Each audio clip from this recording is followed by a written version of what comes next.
High, welcome to my 38 mini blog. দিনটা ছিল 14ই August. আজ আমরা যাচ্ছি রক্তদান করতে।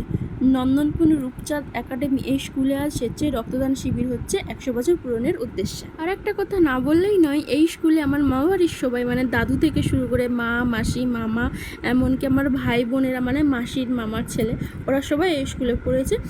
এমনকি আমার শ্বশুরবাড়ির সবাই এই স্কুলে পড়েছে। তো যাই হোক, যেটাই প্রথমে আমাদের হাতে একটা করে ফর্ম ধরিয়ে দিল। আমরা ওদিকে লাইনে দাঁড়িয়েছি, এদিকে বাবা আর মাসি দেখি রক্ত দিতে অলরেডি শুরু করে দিয়েছে। তারপর ছিল আমার পালা। একটু ভয় লাগছিল, তবে হ্যাঁ, এর আগে দুবার রক্ত দিয়েছি। একটা ট্রফি আর একটা সার্টিফিকেট দিয়েছিল, আর একটা দেয়াল ঘড়ি দিয়েছিল। টিফিনে দিয়েছিল 1 গ্লাস দুধ, একটা মিষ্টি, একটা কেক, কলা, ডিম, আপেল। শুধু দুধটা খেয়েছি আর টিফিনটা ঘরকে নিয়ে চলে এসলাম। তখন খাইনি, কারণ তখন এসেই লাঞ্চে বসে গেছিলাম। আর একটা জিনিস বেশ ভালো লাগলো, যে চেয়ার টেবিলের মতো করা আছে, এখানে স্কুলের মিড ডে মিল খাওয়ানো হয়। বন্যা এখনও কমেনি, তাই জল ঘাঁটতে ঘাঁটতে চললাম বাড়ি।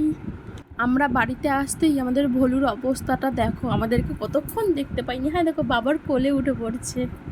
টিফিনটা বাড়ি নিয়ে এসে যেই না খুলেছি, অমনি অনিকের অবস্থাটা দেখো। তুই কেন খাবি? তুই রক্ত দিতে গেছিলি, তুই যে মিষ্টি খাচ্ছিস। তুমি তো দিল? হ্যাঁ। ও হচ্ছে কতকটা পিঁপড়ের মতো। পিঁপড়ে যেমন মিষ্টির গন্ধ পেয়ে যায়, ও ঠিক মিষ্টির গন্ধ পেয়ে যায় যেখানেই লুকিয়ে রাখো না কেন।